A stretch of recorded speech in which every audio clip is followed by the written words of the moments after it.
Hormuz straight दुनिया की सबसे अहम तेल लाइफलाइन और अब इसी रास्ते के आसपास एक ऐसा संकट खड़ा हो गया है जिसने पूरी दुनिया की टेंशन बढ़ा दी है। ईरान का तेल अब उसके अपने ही बंदरगाहों पर फंसता जा रहा है। खार्क द्वीप के आसपास समुद्र में तेल के विशाल धब्बे दिखाई दे रहे हैं।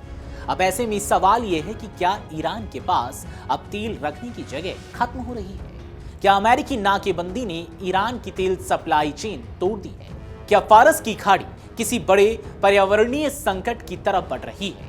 और अगर हालात और बिगड़े तो क्या भारत समेत पूरी दुनिया में पेट्रोल डीजल की कीमतें आग पकड़ लेंगी? चलिए लगाते हैं दूरबीन और जानते हैं इन तमाम सवालों का जवाब।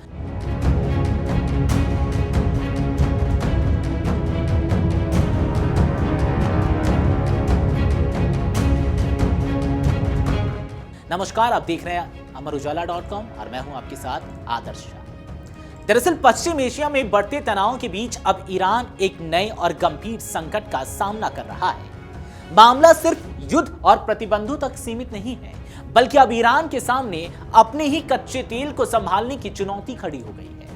रिपोर्ट्स के मुताबिक अमेरिकी नाकेबंदी और हॉर्मुज़ स्ट्रेट के आसपास बड़े सैन्य तनाव के कारण ईरानी तेल टैंकरों की आवाजाही पूरी तरह प्रभावित हुई है। इसका असर यह हुआ कि ईरान का करोड़ों बैरल कच्चा तेल उसके सबसे बड़े निर्यात केंद्र खार्क द्वीप पर जमा होने लगा है। सैटेलाइट तस्वीरों ने अब इस संकट को और गंभीर बना दिया है। खार्क द्वीप के आसपास समुद्र में बड़े पैमाने पर तेल फैलता दिखाई दिया है। रिपोर्ट्स के अनुसार यह तेल का धब्बा करीब 20 से 45 वर्ग किलोमीटर तक फैल चुका है। विशेषज्ञों को आशंका है कि स्टोरेज क्षमता पूरी होने के बाद तेल समुद्र में छोड़ा जा रहा है या फिर पुराने इंफ्रास्ट्रक्चर और पाइपलाइन से रिसाव हो रहा है।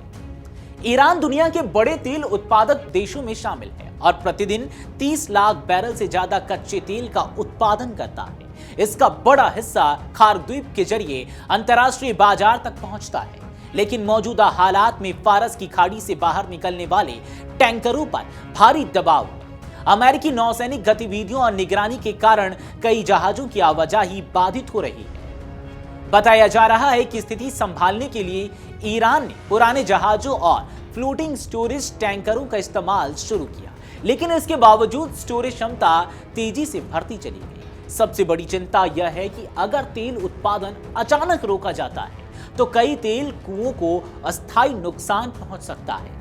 यही वजह है कि तेहरान उत्पादन बंद करने का जोखिम नहीं लेना चाहता। जानकारों का मानना है कि समुद्र में दिखाई दे रहा तेल कई वजहों से फैल सकता है। इसमें पुरानी पाइपलाइन का टूटना, टैंकरों पर अत्यधिक दबाव, युद्ध जैसी स्थिति या स्टोरेज ओवरलोड जैसी समस्याएं शामिल हैं। हालांकि अभी तक ईरान की ओर से इस पर कोई आधिकारिक पुष्टि नहीं आई है। पर्यावरणविदों ने इस स्थिति को बेहद खतरनाक बताया है। उनका कहना है कि अगर तेल रिसाव बढ़ता है तो फारस की खाड़ी का समुद्री इकोसिस्टम गंभीर संकट में आ सकता है। समुद्री जीवों, मछलियों और तटीय इलाकों पर इसका बड़ा असर पड़ सकता है। मछली उद्योग से जुड़े लाखों लोगों की आजीविका भी प्रभावित हो सकती है। इस पूरे संकट का असर सिर्फ ईरान तक सीमित नहीं है। हॉर्मुज़ स्ट्रेट दुनिया के सबसे अहम तेल व्यापार मार्गों में गिना जाता है। वैश्विक समुद्री तेल व्यापार का करीब 20% हिस्सा इसी रास्ते से गुजरता है। ऐसे में अगर यहां तनाव बढ़ता है या तेल सप्लाई प्रभावित होती है तो इसका असर पूरी दुनिया की अर्थव्यवस्था पर पड़ सकता है। अंतर्राष्ट्रीय बाजार में पहले ही कच्चे तेल की कीमतों में उतार चढ़ाव देखा जा चुका है और यह तेज हो चुका है। कई देशों को आशंका है कि अगर ईरान अमेरिका तनाव और बढ़ा तो तेल की कीमतों में बड़ा उछाल आ सकता है। इसका सीधा असर भारत समेत एशियाई देशों पर पड़ेगा, जो पश्चिम एशिया से बड़े पैमाने पर तेल आयात करते हैं।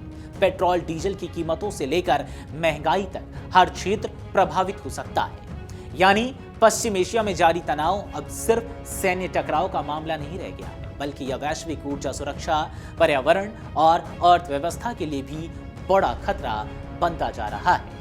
अब ये जो सैटेलाइट तस्वीरें सामने आई है, इसके पीछे की सच्चाई क्या है, ये समय आने पर ही सामने आएगी। लेकिन इस पूरे मामले को लेकर आपको क्या लगता है, कमेंट सेक्शन में जरूर बता दीजिए।